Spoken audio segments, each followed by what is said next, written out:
सुनो सुनो, क्या क्या हो रहा है? ये तुम्हारे हाथ में क्या है?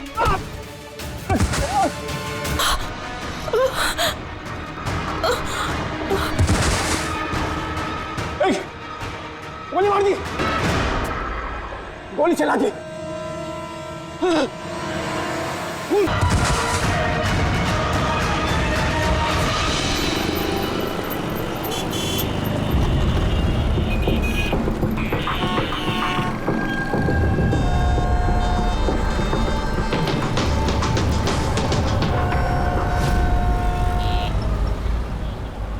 माफ कीजिए, खून आपने देखा? मगर आपने देखा कैसे? मेरा मतलब है आप तो देख नहीं सकता, यही ना?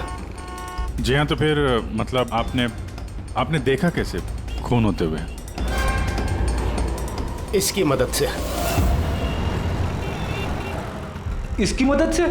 अब क्या है ये सेंसर ग्लव है, इसमें सेंसर लगे हैं, उसमें से अदृश्य तरंगे निकलती हैं।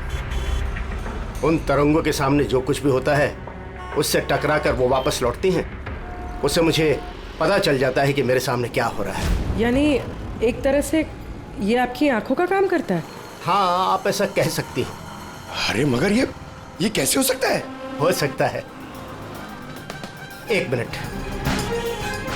आप एक महिला हैं, आपने चोटी बांधी हुई है। सर ये तो इन्होंने तुक्का लगाया। और आप एक खाते पीते घर से हैं, हेल्दी पुरुष हैं। ये तो तुक्का नहीं लगता है, सेहत तो है आपकी। वेट तो चेक किया था सर, थोड़ा कम दिखा रहा था। आपने कहा कि इस डिवाइस की मदद से आपने देखा किसी का खून हुआ है। लड़की का खून हुआ है सर, उसे गोली लगी है, गोली। कहाँ? आई मीन यहाँ आसपास? नहीं, यहाँ नहीं, ये यहाँ का फर्श थोड़ा खुरदरा है, वो बहुत स्मूथ था, वहाँ सीढ़ियाँ भी नहीं थी। तो आप वहां से यहाँ इस जगह कैसे पहुंचे? पता नहीं, खून वाली जगह किसी ने मेरे यहाँ पीछे से मारा और उसके बाद मुझे पता नहीं। जब आँख खुली तो मैं यहाँ था। संजीव जी, कल रात एग्जैक्टली क्या हुआ था? आप जरा डिटेल में बताइए।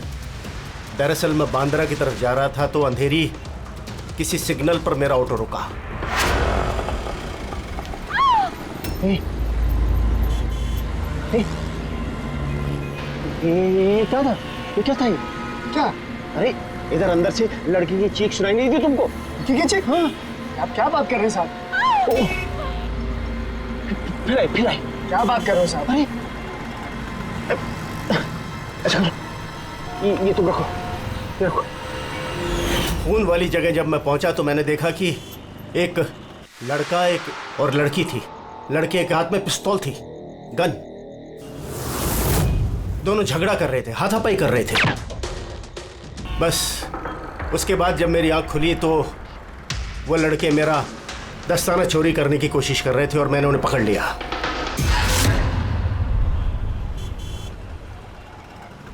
और आपके बेहोश होने के बाद कातिल आपको उठा के यहाँ लेके आया और यहाँ छोड़ के भाग गया? हाँ, हो सकता है। अच्छा, वो जगह कहाँ है जहाँ पे लड़की को गोली लगी है? नहीं सर, मुझे नहीं पता। अच्छा, अंधेरी में वो ऑटो जिस सिग्नल पे रुका था, जहाँ पे आपने लड़की की चीख सुनी थी, वो जगह मालूम है आपको? याद है? आई एम सॉरी, मैं इसमें आपकी कोई मदद नहीं कर सकता। इट्स ओके, इट्स ओके, आप चिंता मत कीजिए, हम उस जगह का पता लगा लेंगे। लेकिन कैसे? उस ऑटो ड्राइवर से पूछ लेंगे। इतने बड़े शहर में उस ड्राइवर को आप कहाँ ढूंढेंगे सर? मिल जाएगा, मिल जाएगा। बहुत तेज नेटवर्क है इनका, पूरे शहर में फैला हुआ है, मिल जाएगा। इसका नाम पता वगैरह कुछ मालूम है आपको? उसने टोपी पहनी हुई थी और पुराने गाने बजा रहा था, 90s के दशक के। और उसके ऑटो में आग बुझाने का यंत्र भी लगा था। और हाँ, उसकी बातचीत से ऐसा लगता था जैसे वो उत्तर भारत का रहने वाला है। हेलो, क्या उत्तर भारत का रहने वाला है? पुराने गाने सुनता है, टोपी पहनता है, आग बुझाने वाला सामान भी है उसकी रिक्शा में। ठीक है, देखता हूँ।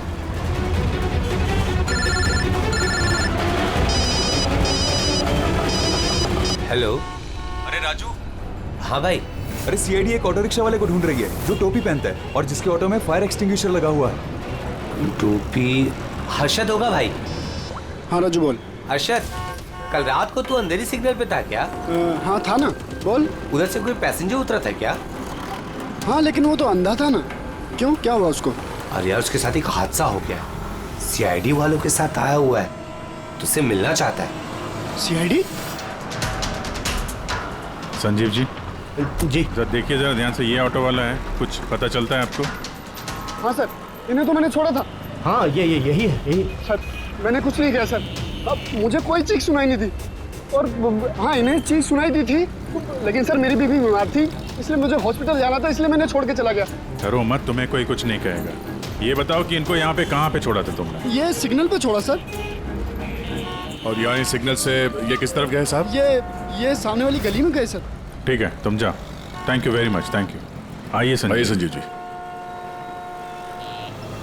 अरशद ने आपको यहाँ पे इस गली में आते हुए देखा था, लेकिन यहाँ पे दो रास्ते हैं, एक ये और एक ये।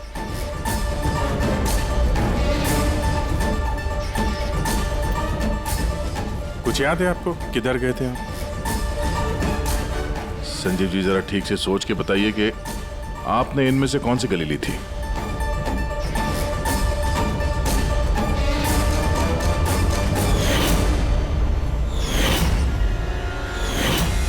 एक चिड़िया के आकार की मूर्ति मिली थी। चलो हम लोग यहां से शुरू करते हैं। आगे।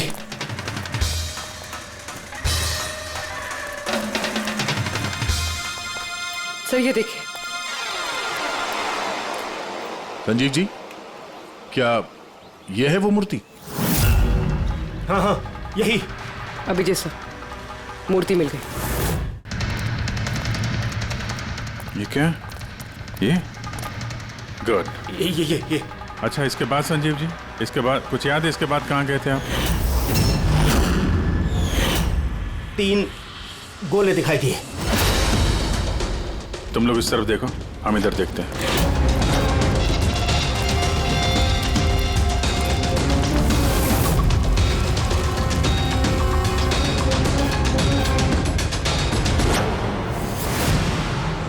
सर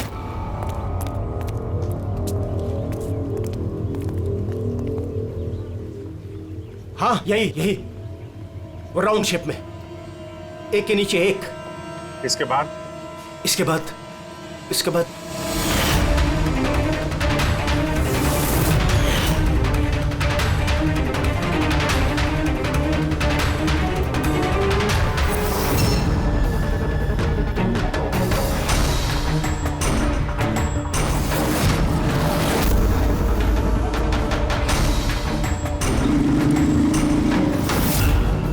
इधर।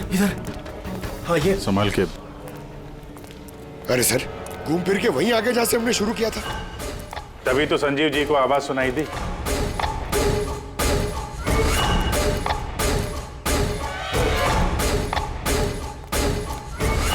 सर ये जगह तो मोहल्ले के बीचों बीच है, तो फिर किसी ने गोली चलने की आवाज कैसे नहीं सुनी? क्योंकि गन में साइलेंसर लगा हुआ था।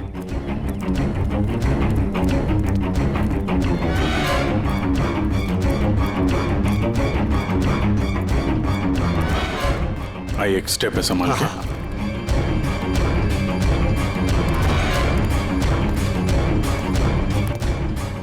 एक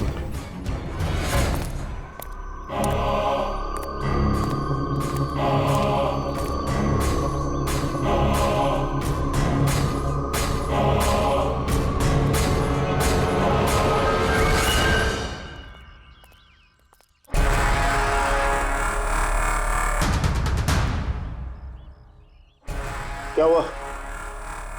आप लोग रुक क्यों गए? क्या है यहाँ? क्या लाश मिली? संजीव जी, आपने कहा था कि गोली किसी लड़की को लगी है। हाँ, लड़की को लगी थी। मैंने उसे छू कर देखा था, वो घायल थी, खून निकल रहा था। क्यों क्या हुआ? लाश है यहाँ पे, लेकिन लड़की की नहीं, किसी लड़के की है। क्या?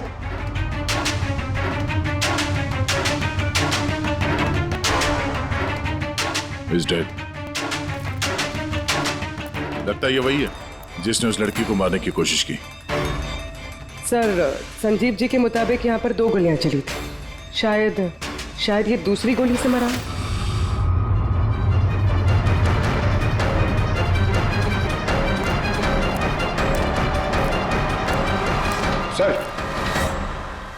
सर खून तो यहां भी पड़ा है। अगर इसका खून नहीं तो शायद उस लड़की का खून हो। गोली तो यहीं लगी होगी उसको सर। अगर लड़की को यहाँ पे गोली लगी है तो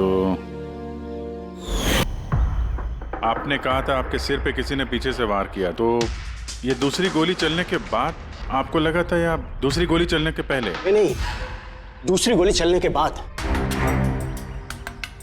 सर क्या है ये सब, कुछ समझ में ही नहीं आ रहा है। सर खून तो बहुत बहा है। वो लड़की पक्का घायल हो गई। सर ना तो मोबाइल मिला है और ना ही वॉलेट, कोई आइडेंटिफिकेशन नहीं है। और सर इसके हाथ और उंगली पे जो निशान है, ऐसा लग रहा है कि किसी ने घड़ी और अंगूठी चुरा ली होगी। तो कहीं दोनों को लूटने के इरादे से तो नहीं मार दिया? तो ये पता करना पड़ेगा कि लड़की कहाँ है। अगर घायल है तो किसी हॉस्पिटल में होगी, और अगर मर गई तो खूनी उसकी लाश ठिकाने लगा रहा होगा। जरा पता करो मिसिंग पर्सन ब्यूरो से, इसके बारे में कुछ पता चलता है क्या? बॉस, क्राइम स्पॉट वाली जगह पर उस जमीन पर जो खून मिला था, डीएनए टेस्ट के मुताबिक वो खून किसी लड़की का है। भले ही वो लड़की उस वक्त वहां पर मौजूद नहीं थी जब आप लोग वहां गए, लेकिन क्राइम होते वक्त वो लड़की वहां पर जरूर मौजूद थी। और सर वारदात का वक्त है रात को 11 से 1 बजे के बीच। तो सही है, संजीव भी तो वहीं पर था 11 बजे आसपास। हाँ सर, और संजीव जी को बेहोशी की हालत में लाकर वहां छोड़ दिया जहां पर वो हमें मिले थे। एक और बात सर, 2 गोली चली थी। इस लड़की को गोली लगी और वो वहीं पे बेहोश होकर गिर गई संजीव जी के पास। उसके बाद सर दूसरी गोली चली जो उस लड़के को लगी। इसका मतलब ये है कि संजीव जी के अलावा कोई तीसरा भी था वहां पे, जिसने इस घायल लड़की को वहां से कहीं ले गया और संजीव जी को भी उस जगह पे छोड़ दिया जहाँ पे वो मिले थे।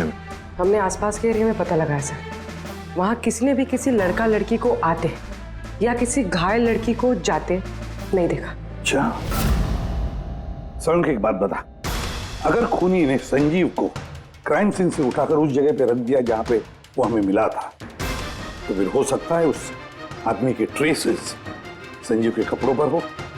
पता लगा सकता है कौन है वो? बिल्कुल पता लगा सकता हूँ। तो बस लग जा काम पे।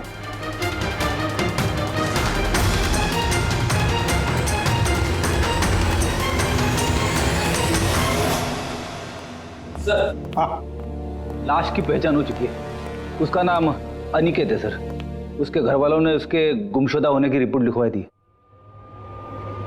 अनिकेत, क्या बता सकते ये वहां किस लिए गया था? आपके भाई का खून हुआ है, बेहतर होगा कि आप लोग हमसे कुछ छुपाइए मत। अगर आप सच नहीं बताएंगे तो फिर हम मुजरिम तक कैसे पहुंचेंगे? सर ऐसा कुछ नहीं है, पिछले कुछ दिनों से बड़ा अजीब सा बर्ताव कर रहा था ये। अजीब यानी? अक्सर बाहर रहते थे सर, पूरा दिन। हमने कई बार उनसे पूछने की कोशिश की, लेकिन कुछ नहीं बताते थे। कल भी सुबह 11 बजे से चले गए थे। कहाँ गए थे कुछ बताया नहीं। पूरा दिन सर वापस नहीं आया। जब सुबह उठकर देखा तो पूरी रात भी वापस नहीं आया था। तब जाकर मैंने पुलिस में रिपोर्ट लिखवाई सर। पूरे दिन इससे फोन पे बात नहीं हुई? सर मैं पूरा दिन फोन करता रहा, लेकिन फोन ही नहीं मिल रहा था उसका। ऐसा कब से चल रहा था? सर पता नहीं कब से, पिछले कई सालों से तो ये सिंगापुर में थे। अभी कुछ ही महीनों पहले इंडिया आए हैं, तब से सर ऐसे ही बिहेव करते हैं। सिंगापुर में क्या काम करते थे ये? वहाँ होटल में जॉब करते थे। ये शादीशुदा था? नहीं सर, शादीशुदा नहीं था। किसी लड़की के साथ इसकी दोस्ती थी? क्योंकि मरने से पहले ये किसी लड़की के साथ झगड़ा कर रहा था। पता नहीं सर, हमें तो बिल्कुल मालूम नहीं किसी लड़की के साथ इसका कोई अफेयर है या फिर कोई दोस्ती, हमें नहीं मालूम सर।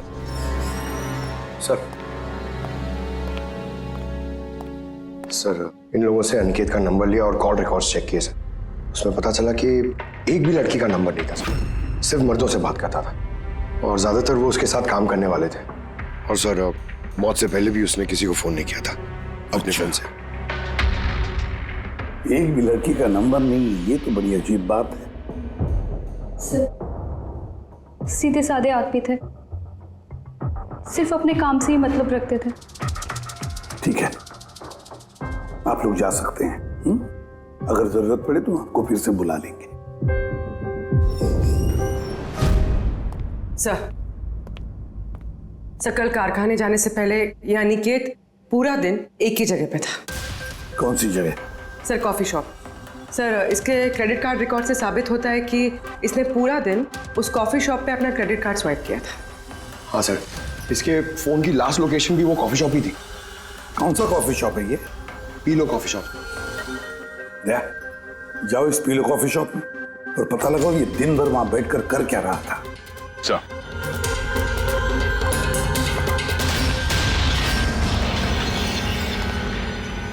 बॉस, क्या खबर लाया? ऐसी खबर लाया हूं जो हमारे लिए बहुत जरूरी है। क्या? अनिकेत के कपड़ों में मुझे कुछ अलग अलग डीएनए सैंपल्स मिले हैं। कुछ मतलब? कुछ माने 5 लोगों के डीएनए सैंपल्स मिले हैं बॉस। 5? हाँ 5, और ये 5 लड़कियां हैं। और संजीव के कपड़ों में से हमें 2 डीएनए सैंपल्स मिले हैं और ये दोनों सैंपल्स अनिकेत के कपड़ों में से मिले सैंपल से मैच होते हैं। मतलब 5 में से 2 लड़कियां जिन्होंने अनिकेत को छुआ था, उन्होंने संजीव जी को भी छुआ है। मतलब अभिजीत, ये सारा काम 2 लड़कियों ने किया है।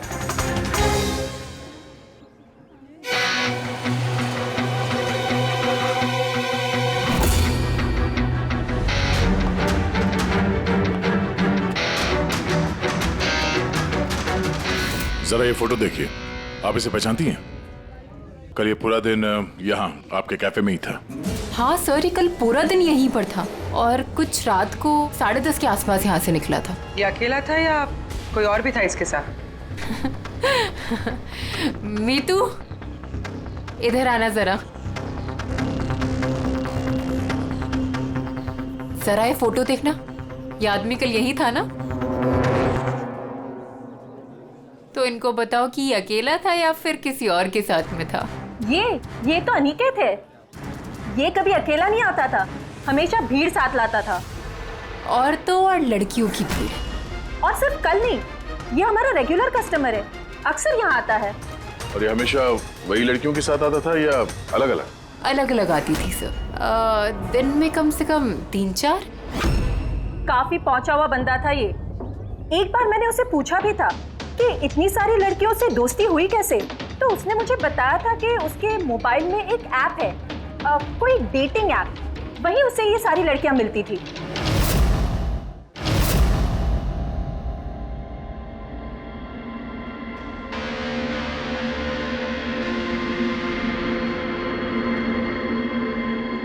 कुछ पता चला? हाँ सर, अनिकेत के डेटिंग ऐप के बारे में पता चल गया। मैचअप नाम है उस ऐप का। मैचअप?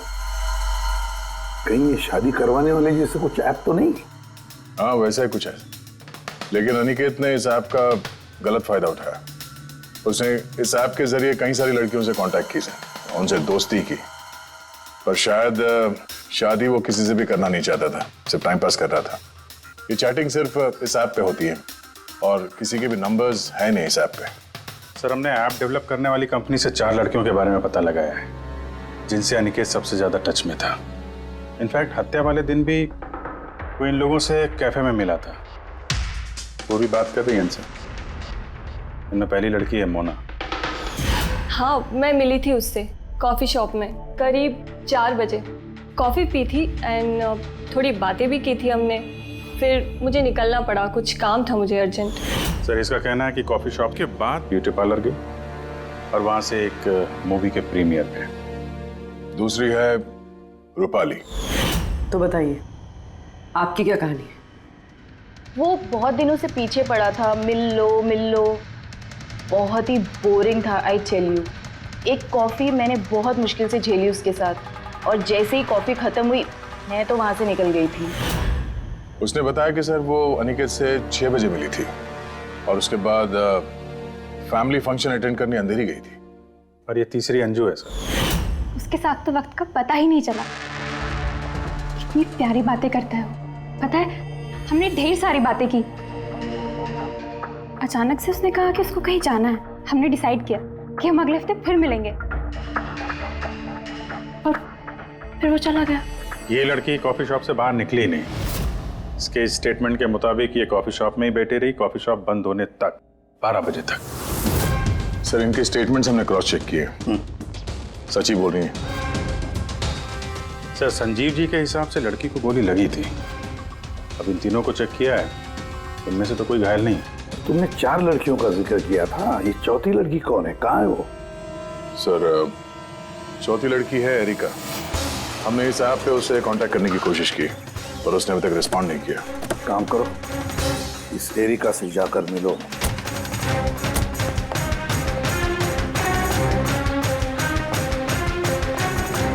रजत जल्दी तैयार हो यार, कितना टाइम लगाओगे? इतना टाइम तो लड़कियां भी नहीं लगाती हैं। आ रहा हूँ बाबा, 2 मिनट। Excuse me. जी कहिए, किससे मिलना है? एरिका। एरिका मैं ही हूँ, पर आप? सीआईडी। सीआईडी? क्या ये सब क्या बात होगी सर, कोई प्रॉब्लम है क्या? एरिका जी हमने आपको मैसेज भेजा था मैचअप ऐप पे, आपको सीआईडी ब्यूरो में आने के लिए कहा था। आप आई नहीं तो हमें खुद आना पड़ा। Matchup app? ये क्या है? डेटिंग ऐप है। Dating app? तुम इस डेटिंग ऐप पे क्या कर रही हो? सुनो, इनसे कोई गलती हुई है, मैं किसी भी डेटिंग ऐप पे नहीं हूँ। ऐसे कैसे हो सकता है? आपका प्रोफाइल है, आपकी डिस्प्ले पिक्चर है। देखिए, मैं शादीशुदा हूँ, मैं किसी भी मैरिज या डेटिंग ऐप पे नहीं हूँ। ये है मेरे हस्बैंड रजत और मैं अपनी शादी में खुश हूँ। मुझे ये सब करने की क्या जरूरत है? एरिका जी अगर आप सच बोल रही हैं तो ये क्या है? आपका प्रोफाइल इस डेटिंग ऐप पे कैसे? देखिए, सच में मैं नहीं जानती कि ये क्या है। मैंने ऐसा कोई प्रोफाइल नहीं बनाया है। तो आपके कहने का मतलब है कि आपके नाम से किसी और ने फेक आईडी बनाया है। वैसे आप किसी अनिकेत नाम के शख्स को जानती हैं? अनिकेत? ये नहीं सर, मैं इसे नहीं जानती। सर क्या कर रहे हैं आप लोग? क्यों बुलाए हैं हमें यहाँ? हमने आप लोगों को नहीं बताया, मगर अनिकेत जिसे आप लोग कॉफी शॉप में मिले थे, उसका खून हो गया उसी रात। लेकिन सर, हम लोग क्यों मारेंगे उसको? हम तो ठीक तरह से जानते भी नहीं थे उसको। इनफैक्ट इस हादसे के कुछ दिन पहले तो उससे चैट हुई थी हमारी ऐप पे। हाँ, और उसी दिन तो मैं पहली बार मिली थी उससे। और मेरी तो ऐसे सच उससे कोई दुश्मनी भी नहीं थी, और मैं तो उस ऐप पे भी नहीं थी। मैं उसे जानती तक नहीं हूँ। उस ऐप की प्रोफाइल में आपकी पर्सनल फोटोग्राफ है। वो फोटोग्राफ वो आपके पर्सनल फोन से ली गई है। किसी बहरूपी के पास आपकी पिक्चर्स कहाँ से आई? हाँ मैम, मैं नहीं जानती उसके पास मेरी तस्वीर कैसे आई। मेरा फोन कुछ दिन पहले खो गया था। फोन चोरी हो गया? कहाँ पे? सर पता नहीं, याद नहीं आ रहा। कोई बात नहीं, आप लोग थोड़ी देर के लिए हमारे साथ कोऑपरेट कीजिए, पता चल जाएगा खूनी कौन है। रेडी?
संजीव जी, इनमें से कोई भी वो लड़की नहीं है जो मौका वारदात पे थी? इनमें से कोई नहीं है। ठीक है, फिलहाल आप लोग जा सकते हैं। Thank you.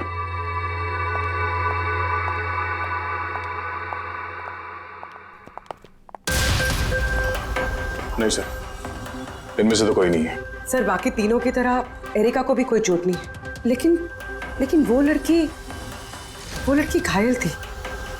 वो तो ठीक से चल भी नहीं सकती थी। लेकिन सरोखे बता रहा था कि उसने जब संजीव के कपड़ों के डीएनए टेस्ट करवाई तो उसमें 2 औरतों के ट्रेसेस मिले।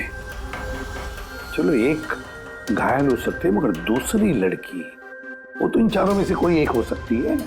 सर इन चारों के पानी के झूठे ग्लासेस फोरेंसिक भिजवा दिए, रिपोर्ट आती होगी। सर वो दोनों लड़कियों का डीएनए इन चारों से मैच नहीं हुआ सर। क्या मैच नहीं हो रहा है? ये दोनों लड़कियां हैं कौन? एक मिनट। क्या हुआ संजीव?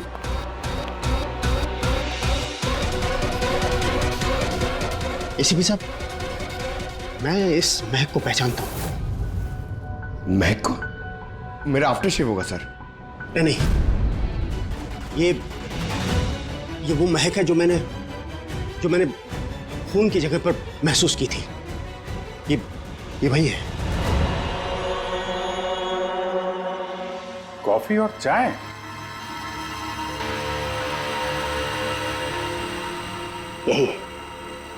यही महक थी। खून वाली जगह यही महक थी सर।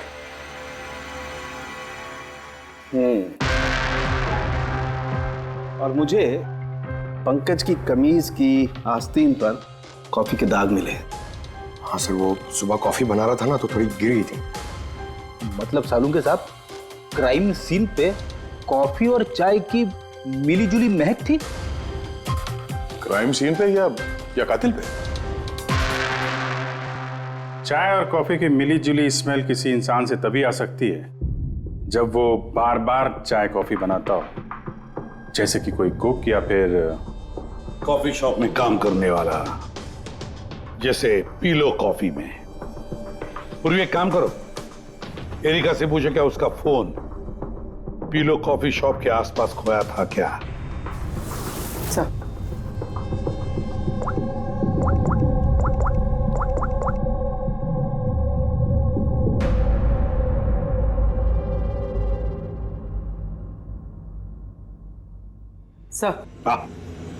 सर उसका फोन वहीं गुम हुआ था, उसी कॉफी शॉप में।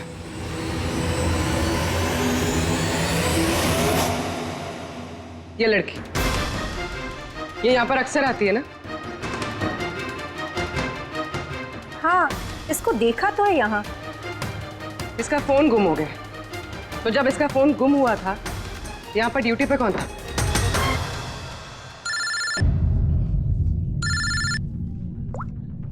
हेलो, हाँ बेटी। ओह गुड, ठीक है, हम लोग अभी वहां पहुंचते हैं। पूर्वी सर,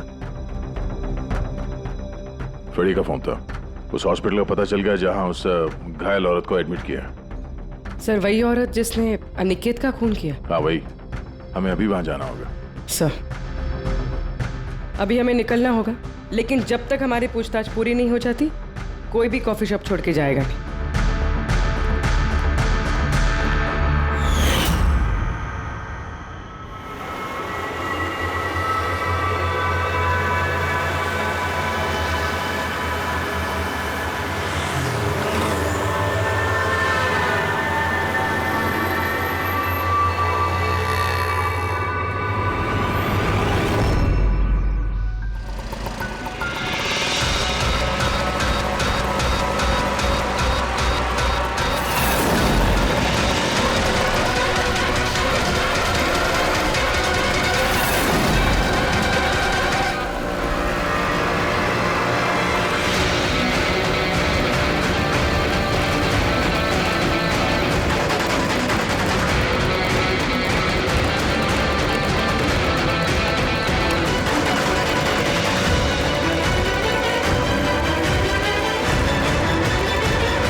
एक्सक्यूज मी, मुझे अपनी बहन को डिस्चार्ज कराना है अभी। आप अभी के अभी डिस्चार्ज पेपर्स तैयार कीजिए। डिस्चार्ज? कोमा में अभी वो? देखिए मुझे सब नहीं पता, हमारा निकलना यहाँ से बहुत जरूरी है, आप कीजिए। ऐसे कैसे डिस्चार्ज कर दूं? इनकी जान से भी ज्यादा जरूरी है। देखिए आप मुझसे ज्यादा बहस मत कीजिए, मैं बोल रही हूँ मेरे पास टाइम नहीं है, मुझे सब नहीं पता, आप जल्दी कीजिए।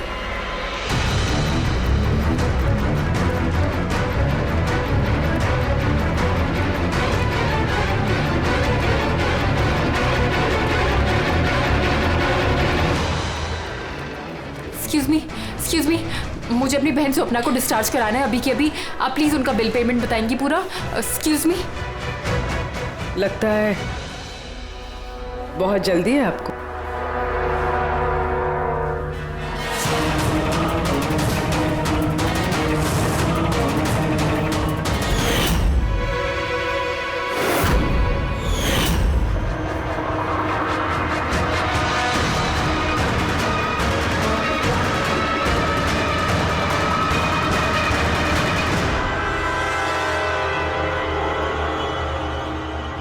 कैफे पे वो फोन कॉल तो हमारी चालती।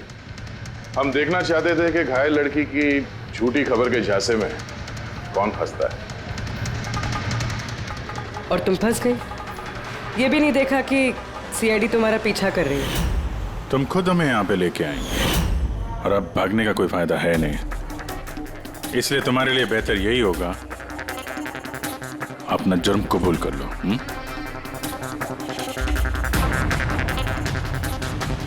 अनिकेत ने मेरी बहन को जीती जी मार दिया था। वो लोग सिंगापुर में मिले थे और वहीं पर उसने मेरी बहन से शादी का वादा करके उससे सगाई कर ली थी और फिर शादी की हर बात को टालता रहता था वो। मेरी बहन जब भी डेट फिक्स करने की बात करती थी शादी की तो हमेशा कोई बहाना करता रहता था। और अभी 6 महीने पहले उसने बोला कि उसकी माँ बीमार है और उसको इलाज के पैसे चाहिए अपनी माँ के लिए। मेरी बहन ने पूरी सेविंग्स दे दी अपने उसे और उसने बोला कि वो सिंगापुर से वापस आके मेरी बहन से शादी करेगा। पैसे लेकर अनिकेत सिंगापुर से मुंबई आ गया। हाँ, स्वप्ना उसका इंतजार करती रही, वो भी पूरे 3 महीने। फिर एक दिन मैंने देखा कि वो मुंबई में किसी कैफे में था, वो भी अलग अलग लड़कियों के साथ। इसका मतलब वो स्वप्ना से शादी नहीं करने वाला था? नहीं, वो स्वप्ना को धोखा दे रहा था। वो उसके कमाए हुए पैसे और लड़कियों में उड़ा रहा था। और उसकी कोई माँ बीमार नहीं थी, बल्कि उसकी कोई माँ ही नहीं थी। उसकी माँ कब की मर चुकी थी। तो इसलिए तुमने उससे बदला लेने का प्लान बनाया? स्वप्ना को मेरी बात पे विश्वास ही नहीं था, वो उसके प्यार में अंधी हो गई थी। उसको सबूत चाहिए था, तो अनिकेत का सच सामने लाने के लिए मैंने एरिका का फोन चुरा लिया और उसके नाम से मैंने मैचअप ऐप पे उसकी फेक प्रोफाइल बना ली और अनिकेत से चैटिंग करती रही मैं, और वो इजीली मेरे झांसे में आ गया। फिर मैंने उस दिन वहां पर उसको फैक्ट्री में बुलाया और साथ में स्वप्ना को भी बुलाया ताकि वो अपने आंखों के सामने सब कुछ देख सके। पर उस दिन जब मैं वहां पर गई तो मेरे सामने। ये क्या कर रही हो तुम? हिसाब चुका कर रही हूँ। तुमने जो मेरे साथ किया उसी की सजा है ये। मैं सब जानती, तुमने मेरे पैसे कहाँ कहाँ खर्च किए और कितनी लड़कियों को बेवकूफ बनाने वाले हो Aniket. Please drop the gun. Aniket please please. पैसा चाहिए तुझे? निकल यहाँ से, चुपचाप निकल यहाँ से। छोड़ इसको, छोड़, जब बोला ना निकल यहाँ से।